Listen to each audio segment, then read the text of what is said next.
Stogo pakala arba pakalimas tai stogo frontonų apdirbimas apdailos medžiaga. Pakala apsaugo stogo konstrukciją nuo paukščių ir stambesnių vabzdžių patekimo, bet dažniausiai pakala atlieka estetinę namo funkciją. Dažniausiai stogo pakala yra sunkiai prieinamose vietose, ją vėliau yra labai sudėtinga dažyti, prieiti, nuvalyti. Todėl Cedral dailinčių privalumas tas, kad tą dalyką darom vieną kartą ir principe viso namo gyvavimo laikotarpiu mes apie tai nebegalvojame. Lengvas montavimas, nereikalauja specialių įrankių, gali bet kuris namo savininkas susimontuoti pakalą pats. Žinoma, mediniam name yra gyventi puiku, prašmatnu ir gerai. Ir medinis namas tai yra prabanga, medinis namas tai yra grožis, ekologija tam tikrą prasme. Medinį namą yra malonu liesti, jame malonu būti. Tačiau medinis namas turi ir tam tikrų neigiamų savybių, kalbant apie jo priežiūrą. Tiksliau sakant, kalbant apie jo išorės fasadų ir pakalų priežiūrą. Kitaip sakant, medinį namą reikia perdažyti kažkur kas 8-5 metai, atnaujinti dažų dangą. Tai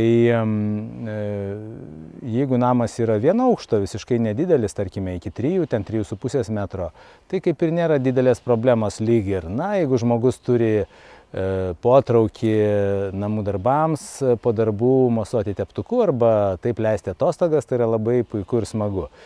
Tačiau jeigu namas yra, pavyzdžiui, 2 aukštų, tai jau mažiausias aukštis yra 6 metrai, 6,5, galbūt net 7 metrai.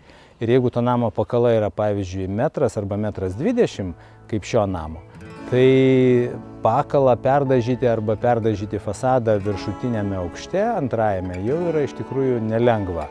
Ir reikalauja ne tik įgūdžių, kantrybės, bet ir specialių priemonių, jau kopėčių tam neužtenka. Tai paskaičiavus ir laiko sąnaudas, paskaičiavus sąnaudas dažams ir įrankiams ir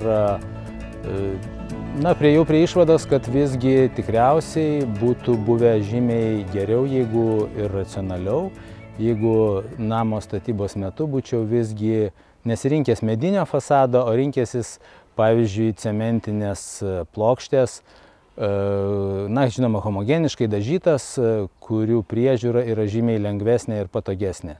Aišku, skeptikai gali sakyti taip, bet jos yra brangesnės, tačiau įvertinant dažų kainą, kurių reikia 2 sluoksnių, įvertinant patį darbą ir jo kainą, jeigu, pavyzdžiui, samdyti darbuotojus dažymui, tai cementinės plokštės praktiškai atsiperka jau po pirmo dažymo. Kitaip sakant, po kokių 6–8 metų jau paskaičiuoja, kad cementinės plokštės atsipirko.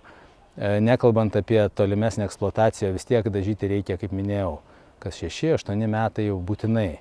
Tai cementinės plokštės yra vienareikšmiškai puikus išradimas. Ir kitą savo namą, kai statysiu, tai būtinai rinksiuosi cementinės plokštės, nes jos iš tikrųjų puikus dalykas yra. Pasirinkus dailinį Cedralą, jūs būsite ramus, kad nereikės jos perdažyti kažkas tai keli metai, nebus pavojaus, kad jinai pradės pūti. Išsirinkus tinkamą pakalą, nebereiks tuo rūpintis eilę metų.